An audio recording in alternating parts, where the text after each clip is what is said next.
everybody this happy, wonderful, beautiful Friday, the 15th of May. Yes, so excited to be here with you. And thank you to everyone who's been watching, and especially to those who watch every day or look at it later. You know, if you missed this, you can always find it later on my timeline, I hope. This is my first time doing this, so I'm really hoping you enjoy it. We're going to be reading different books. We're almost done with the first one I read, which is Changeless Change. And then we're going to read Hope for the Flowers next. Delightful book. You know, some say it's a children's book, and it may be, but I think it's profound. So I'm going to read that. And why am I doing this? Is it seems stupid to some people? Well, life is kind of stupid right now, right? So I'm trying to do with everything. I prayed, God help me, do something to bring some light and some joy into life. Because it can't leave, neither can you. We're stuck here.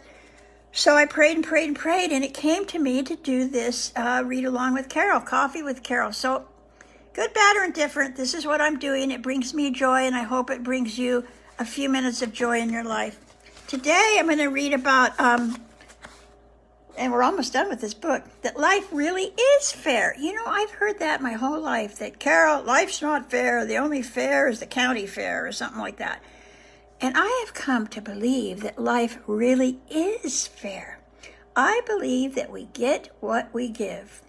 Hey, I know you can argue that all day, but not here on the, text me. I'll argue with you. No, I'll explain why I believe that. Because I think you get what you give. Now, here's a merry-go-round, picture of a merry-go-round. That's in this chapter, and that's because I just think, I'll read about it. Okay, I'll read this chapter. So, yes, we do get what we give. Hence the age-old adage, do unto others as you would have them do unto you. Now, if you're growing up like me, I got so tired of that. It's like just BS. I know some people do not believe this to be true, because it is not clear how it works. I once had a very limited and narrow vision of this. I believed you should give me what I gave you. Treat me as I treated you. A gives to B, therefore B should give it back to A. It might work that way once in a while, but that is rare. What? Okay, so here's the deal. Picture a spinning merry-go-round like the picture I just showed you. Now, visualize throwing something onto it.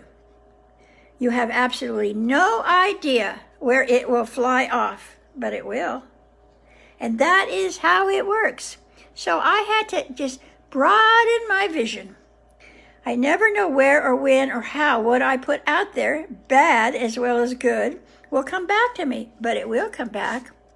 A female executive discovers that her husband has been lying to her about some of his activities. She's devastated because she knows she has never lied to him and always believed in the golden rule. However, she often lies to her co-workers, subordinates, and friends. And that's how it works. See, it doesn't always come back from where we gave it, but it does come back. We do get what we give, always. So communication skills will help you along your way. Next chapter, communication. See, that's what I love about this book, because every page is a new chapter. You can just pick it up anywhere and open it to any page, and you get a little pearl. So, communication. We often assume another person knows exactly what we mean in our conversations. For example, direct a child to clean his or her room. Unless you clearly define what clean means to you, the end result will be whatever clean means to the child. Most often not what we meant. We also too often assume we know what someone is saying to us. But the one about the kids, think about that. How many times have you told someone to do something and it wasn't what you expected because you did not clarify what it meant to you? So clarity, clarify the actual words you hear from the person you are communicating with, and define your terms. Do the words you hear mean the same to you as to the one who spoke them? Do not try to be a mind reader or expect anyone to read your mind. It's a big mistake to say, I don't need to clarify anything. I know what I heard. Yes, you may know exactly what you heard, but you heard the words, but do those words mean the same to each of you?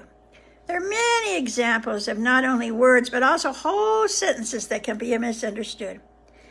Here's one example. I invite you to visit me. Here's one example. I invite you to visit me. And you ask, how's the weather? And I say, the weather's perfect. So you arrive to visit me and you are madder than heck because it's 95 degrees. You say, I thought you said it was perfect. I say, it is. It is to me. Turns out you are from the beach and perfect to you is 75 degrees. I live in the desert and 95 degrees is perfect for me. That may be an oversimplistic example, but that's how it works. We don't clarify. Another part of communication is attitude. Maintain an attitude of open-mindedness in an argument. No blaming, no shaming. Blaming allows us to stay narrow-minded and to escape from looking at any viewpoint but our own. Blaming is a shaming act and an attempt to make our part be someone else's fault. Turn it around. There's always another side to the story. And then there's the truth. I had a therapist once tell me, I want to know the truth. Which one's the right one? And she said, there never is a right one. There's your memory and her memory. There's your version and her version, or his. Interesting. So, one more for today. Be of service. Helping others makes me feel good. So, yes, to stay feeling good, volunteer somewhere. Hospitals, theaters, libraries, even if only to help out your neighbors. And this is a really good time to do that during this shutdown, COVID shutdown. You go to the gym to take care of your body. You read books or work crossword puzzles to take care of your mind. Find a way to help others every day to take care of your heart and soul. Being of service is a win-win situation. When you are helping another, they get what they need. You get a lighter heart and feel good about yourself. So in 7 minutes, I'm trying to keep on track with 7-minute little deals. So I think tomorrow we'll finish, or Tuesday. We won't be back till Tuesday. We'll finish this book, and then we'll be on to Hope for the Flowers. If you have an idea for something you want me to read, just let me know. Text it. And again, please, please, please give me your feedback. Is this stupid? Do you like it? I'll probably keep doing it no matter what you think, but having your feedback can help me change it up again, do it differently, maybe not be so excited, because it's hard to contain myself because I do get excited to do this. So you know what? Have a beautiful day, or have any kind of day you want, but I hope it's full of light and joy and good wishes.